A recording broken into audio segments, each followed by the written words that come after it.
Hey, welcome to Let's Make Miracles. I'm Alex, and I'm Jen. we're working through the Course in Miracles over the course of an entire year. Yeah. Welcome back, listeners. Today we're on lesson 22. What I see is a form of vengeance. And I'm going to be a little honest with you. We've been on this lesson for 2 days. And I still have a problem with it. I'm confused in what he's saying. I get it, but I don't get it. I'm trying to explain. What do you get? I get that what I see is an illusion. Okay. But then he says, what I see is a form of vengeance. And part of me is like, no, there shouldn't be a cause and effect for things. This doesn't happen because of this. And that's what I feel like is vengeance. But I don't know if I'm pretty sure that's not what he's talking about. So, how about you read it, Alex, and hopefully this will mull over a little bit more in my head while you're reading it, and I'll be able to come to some sort of articulate conversation. Okay. Lesson 22. What I see is a form of vengeance. Today's idea accurately describes the way anyone who holds attack thoughts in his mind must see the world. Having projected his anger onto the world, he sees vengeance about to strike at him. His own attack is thus perceived as self-defense. This becomes an increasingly vicious cycle until he is willing to change how he sees. Otherwise, thoughts of attack and counterattack will preoccupy him and people his entire world. What peace of mind is possible to him then? It is from this savage fantasy that you want to escape. Is it not joyous news to hear that it is not real? Is it not happy discovery to find that you can escape? You made what you would destroy, everything that you hate and would attack and kill. All that you fear does not exist.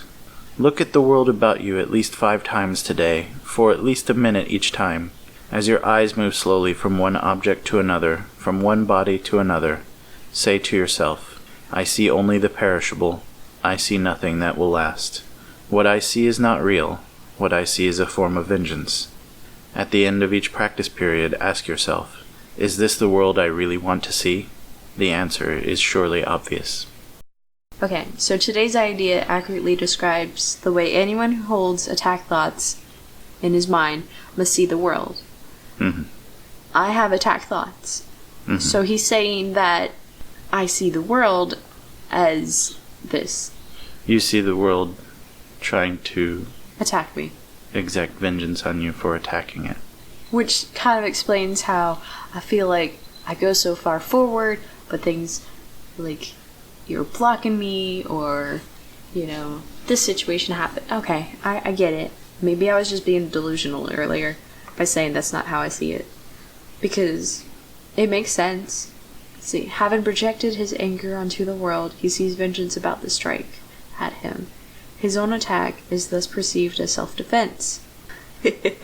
Okay, that makes sense. I know that's not how it should be. It is a happy discovery that I can escape it. And boy, do I want to escape it right now. I see only the perishable. I see nothing that will last. What I see is not real. What I see is a form of vengeance. Is this the world I really want to see? No. I want to see a world of love, and of joy, and of happiness, and of cats. Especially that last one. And love for cats. Love for dogs too, for all those dog listeners out there. Because I don't want you guys to downvote this just because I mentioned cats so much. So, I guess the biggest issue for me was I was in denial how I saw the world. How I saw that what I see is a form of vengeance.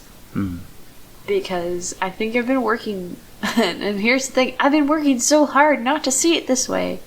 And I just got to chill and allow and just know that it's not like that. It's not like, oh, you have to work this hard to then this isn't like this and blah blah blah. No, it's just like, imagine the world full of love and peace, and know that any of the attack thoughts are an illusion, and you don't have to fight so hard against it because it's not real. So fighting something that's not real is just going to tire you. Yeah. And the opposite of fighting is love. I guess so. You know, like what, Are you talking about that hippie stuff? Yeah! Who was that? Stan Lee in Endgame. He's like, make love, not war! He drives off. Rest in peace, Stan Lee. I saw a picture of Stan Lee today holding a grumpy cat. Aww. I saw a little cosplayer as Stan Lee. It just made my heart so warm. I feel like we're getting off a topic with cats and Stan Lee. Definitely, yeah. Anything you would like to say about this that's not so emotional on my end? This lesson can be kind of hard to accept, but... Yeah, like I said, it took me, 2 days? Yeah, pretty close. But it's hard to deny as well, because these thoughts of defending yourself can only come from the illusion that you're separate from everything. Because you can't attack your own thumb, you can't attack your own face unless you're completely insane. You can't do those things because it hurts. It hurts you to do those things. So the only way you can do these things is if you're not seeing things for how they are. It's probably not kosher to call people insane for attacking themselves. Some people find that the best way to release is attacking themselves. And I know that's a different topic for a different time. So you might want to come up with a different thing that's not about attacking the physical body and calling them insane. Everyone has their own form of madness. It's the same thing. Attacking your physical body and attacking the world around you is exactly the same thing. It's a form of madness. When you can see clearly, you won't have these urges to attack anything.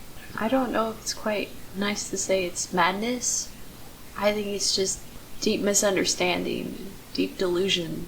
Some people are never taught the way to see things properly. Some people are hurt and can't see things properly.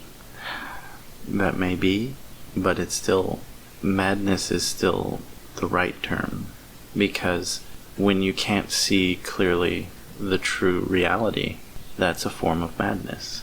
And none of us are seeing the true reality, so we all have a form of madness. Yeah, but I wouldn't call it the other word that you called it. Insanity? Yeah. That's Insanity is the same thing. The definition of insanity is doing something over and over and over, expecting different results, but it being the same. I think that still applies.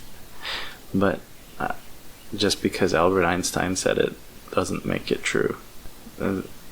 I mean, insanity was just another word that they used for madness back in the day. And we've changed our words over time, but it's just a type of illness of the mind.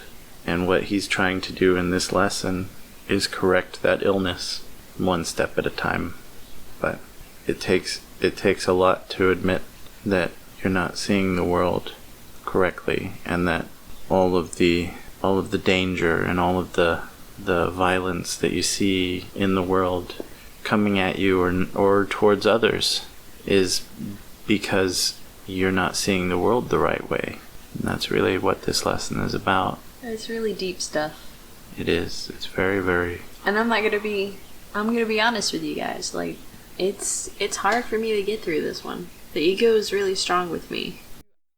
And if any of you guys need any help with this lesson, just message us on our Facebook group, or get in touch with us through our Instagram, or leave a comment on our YouTube, and we'll get back to you.